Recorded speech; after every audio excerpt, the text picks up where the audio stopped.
तुम मुझे खून दो, मैं तुम्हें आजादी दूंगा। ये सिर्फ शब्द नहीं, बल्कि एक क्रांति की ललकार थी जिसने पूरे सोए हुए हिंदुस्तान को जगा दिया था। नमस्कार दोस्तों, फन फैक्ट चैनल पर आपका स्वागत है। आज की इस खास प्रस्तुति में हम बात करेंगे भारत के सबसे जांबाज और रहस्यमयी नायक नेताजी सुभाष चंद्र बोस के बारे में। आज हम उनकी जिंदगी से जुड़ी कुछ ऐसी अनकही कहानियों और अति गोपनीय तथ्यों से पर्दा उठाएंगे जो शायद आपने इतिहास की किताबों में भी नहीं पढ़े होंगे। वीडियो में आगे बढ़ने से पहले अगर आप हमारे चैनल पर नए हैं और आपको ऐसे ऐतिहासिक और रोचक तथ्य पसंद हैं तो अभी फन फैक्ट को सब्सक्राइब करें और इस वीडियो को लाइक करना बिल्कुल ना भूलें। तो चलिए शुरू करते हैं नेताजी के जीवन का ये सफर। दोस्तों, अब बात करते हैं उस तारीख की जिसने भारत के भविष्य की नींव रखती थी। 23 जनवरी 1897 ओडिशा के कटक में एक ऐसे बालक का जन्म हुआ जिसकी आंखों में बचपन से ही एक आजाद भारत का सपना था। नेताजी के चरित्र के निर्माण में स्वामी विवेकानंद की शिक्षाओं का बहुत बड़ा हाथ था। वे विवेकानंद जी को अपना आध्यात्मिक गुरु मानते थे और उनकी इस बात को गांठ बांध लिया था कि बिना समाज सेवा के आध्यात्मिकता अधूरी है। यही वो विचार थे जिन्होंने एक मेधावी छात्र के अंदर देशभक्ति और विद्रोह की उस ज्वाला को प्रज्वलित किया जिसने आगे चलकर ब्रिटिश साम्राज्य की जड़ें हिला दी। नेताजी की बुद्धिमानी का अंदाजा आप इस बात से लगा सकते हैं कि उन्होंने उस दौर की सबसे कठिन इंडियन सिविल सर्विस यानी आईसीएस परीक्षा न केवल पास की बल्कि उसमें टॉप रैंक भी हासिल की। आज के समय में इसे आईएएस के बराबर माना जा सकता है।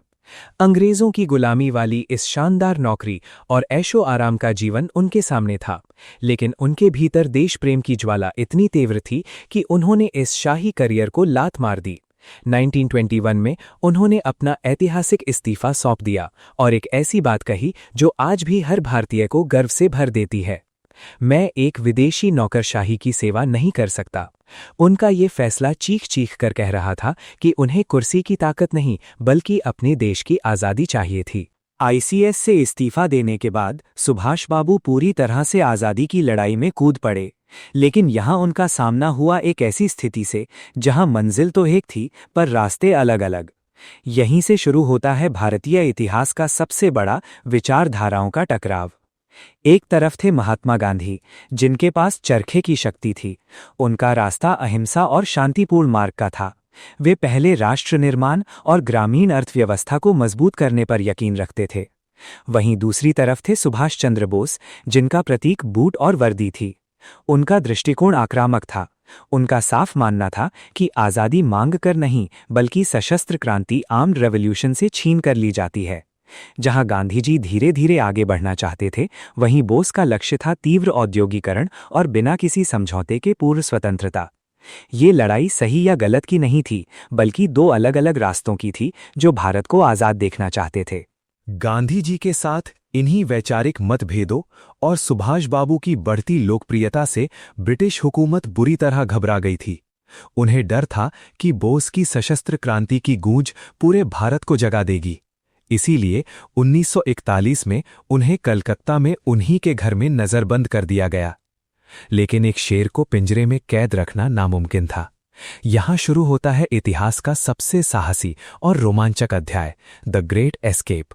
नजरबंदी के दौरान नेताजी ने भूख हड़ताल शुरू की जिससे उनकी सेहत बिगड़ने लगी। इसी का फायदा उठाकर एक रात वे चुपचाप अपनी कैद से निकल भागे। अब शुरू हुआ एक ऐसा सफर जिसने पूरी दुनिया को हैरान कर दिया। पेशावर और काबुल। यहां वे पुलिस की आंखों में धूल झोंकने के लिए जियाउद्दीन नाम के एक पठान के भेष में पहुंचे। मॉस्को। काबुल के ऊबड़ खाबड़ रास्तों को पार करते हुए वे रूस के मॉस्को पहुंचे, जो उनके सफर का एक अहम ट्रांजिट पॉइंट था। Berlin, Germany. और अंत में वे पहुंचे बर्लिन, लेकिन एक भारतीय के तौर पर नहीं बल्कि ऑरलैंडो मजोटा नाम के एक इतालवी नागरिक बनकर, जिसके लिए उन्होंने एक जाली इतालवी पासपोर्ट का इस्तेमाल किया था। ये सिर्फ एक सफर नहीं था बल्कि भारत की आज़ादी के लिए अंतर्राष्ट्रीय समर्थन जुटाने की एक जांबाज कोशिश थी। नेताजी ने साबित कर दिया कि भारत माता का ये सपूत अपनी आज़ादी के लिए मौत से भी खेल सकता है।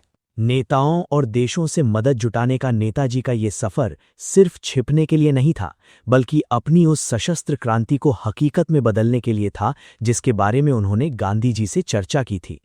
इसी विजन ने जन्म दिया भारतीय इतिहास की सबसे ताकतवर क्रांतिकारी शक्ति को, आजाद हिंद फौज आईएनए। जल्द ही इस सेना में 40,000 से भी ज्यादा जांबाज सैनिक शामिल हो गए। लेकिन क्या आप जानते हैं कि ये फौज बनी कैसे थी? इसमें मुख्य रूप से 3 बड़ी ताकतें शामिल थीं। ब्रिटिश भारतीय सेना के युद्धबंदी POWs, वे भारतीय सैनिक जो विश्व युद्ध के दौरान बंदी बनाए गए थे, वे देश की आज़ादी के लिए नेताजी के साथ खड़े हो गए।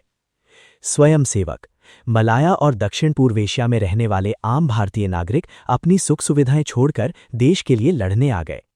रानी झांसी रेजिमेंट, ये नेताजी की सबसे क्रांतिकारी सोच थी। उन्होंने दुनिया की पहली महिला कॉम्बैट यूनिट्स में से एक बनाई, जिससे साबित हुआ कि भारत की बेटियां भी रणभूमि में दुश्मन के छक्के छुड़ाने के लिए तैयार हैं। अब नेताजी के पास सिर्फ एक विचार नहीं, बल्कि एक पूरी सेना थी जिसका एक ही लक्ष्य था, दिल्ली चलो। सेना तैयार थी, इरादे बुलंद थे, और अब बारी थी ब्रिटिश साम्राज्य के ताबूत में आखिरी कील ठोकने की। इसी दिल्ली चलो के नारे के साथ आजाद हिंद फौज ने अपनी ऐतिहासिक चढ़ाई शुरू की। इसी दौरान नेताजी ने विश्व इतिहास की सबसे प्रसिद्ध और रोंगटे खड़े कर देने वाली ललकार दी, तुम मुझे खून दो, मैं तुम्हें आजादी दूंगा। इस एक नारे ने हर सैनिक और हर हिंदुस्तानी के अंदर देशभक्ति का ऐसा ज्वार पैदा किया कि वे मौत से भी टकराने को तैयार हो गए। आजाद हिंद फौज ने बर्मा यानी म्यांमार के रास्ते भारत की सीमाओं में प्रवेश किया। इम्फाल और कोहिमा के मोर्चों पर हमारी सेना का मुकाबला सीधे ब्रिटिश हुकूमत की प्रशिक्षित सेना से हुआ। और फिर आया वो ऐतिहासिक पल। मणिपुर के मोइरांग में पहली बार आजाद हिंद फौज ने ब्रिटिश सेना को पीछे धकेलते हुए भारतीय धरती पर आजादी का झंडा फहराया। ये तिरंगा इस बात का प्रतीक था कि अब भारत को गुलाम बनाए रखना नामुमकिन है। भले ही आगे चुनौतियां बहुत थीं, लेकिन नेताजी के जांबाजों ने साबित कर दिया कि आजादी छीन कर ली जाती है। लेकिन दोस्तों, युद्ध के मैदान में जोश के साथ साथ किस्मत का साथ होना भी बहुत जरूरी है। जहां एक तरफ आजाद हिंद फौज भारतीय सीमा के भीतर घुस चुकी थी, वहीं दूसरी तरफ इम्फाल और कोहिमा के जंगलों में हालात बद से बदतर होने लगे। इतिहास के पन्नों से निकलकर आई ये टेलीग्राफ रिपोर्ट उस वक्त के दर्दनाक मंजर को बयां करती है।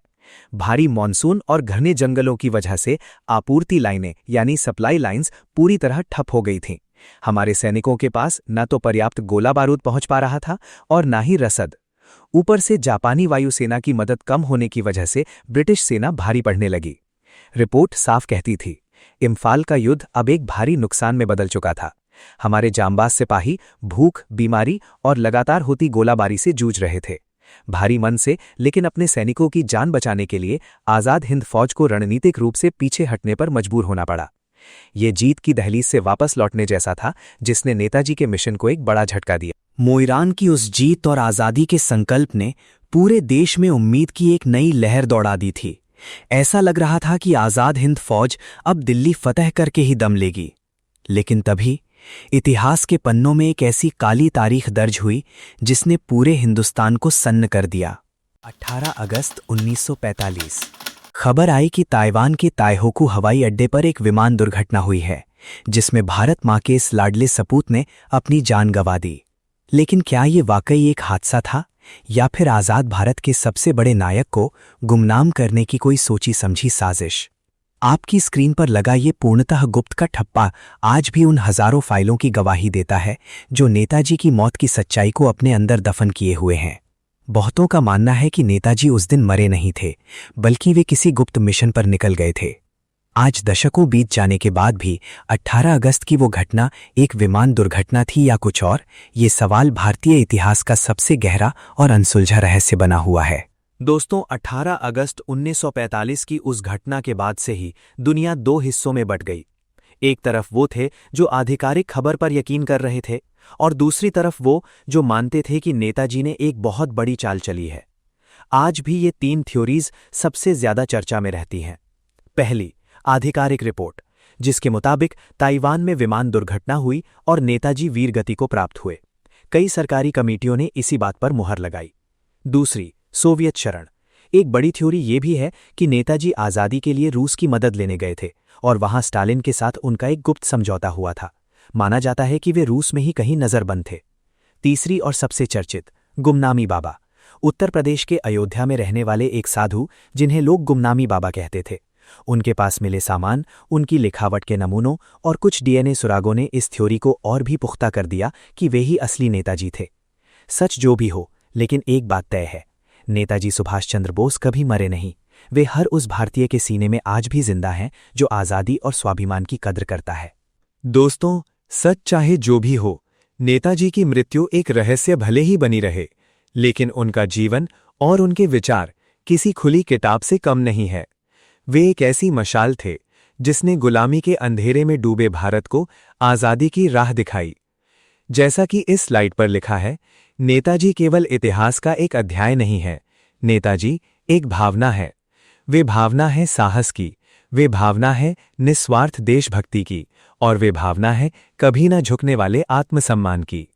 जब तक इस देश का युवा अपनी मातृभूमि के लिए मर मिटने का जज्बा रखेगा, नेताजी हमारे बीच जिंदा रहेंगे। उनका दिया हुआ नारा जय हिंद आज भी हमारी रगों में खून बनकर दौड़ता है और हमें एकजुट करता है। उम्मीद है नेताजी के जीवन पर आधारित फन फैक्ट की ये विशेष सीरीज आपको पसंद आई होगी। अगर इस वीडियो ने आपके दिल में भी देशभक्ति की लौ जगाई है तो इसे लाइक करें और अपने दोस्तों के साथ शेयर जरूर करें। ऐसे ही और ऐतिहासिक और जानकारी से भरपूर वीडियो देखने के लिए हमारे चैनल फन फैक्ट को अभी सब्सक्राइब करें। मिलते हैं अगले वीडियो में, तब तक के लिए जय हिंद।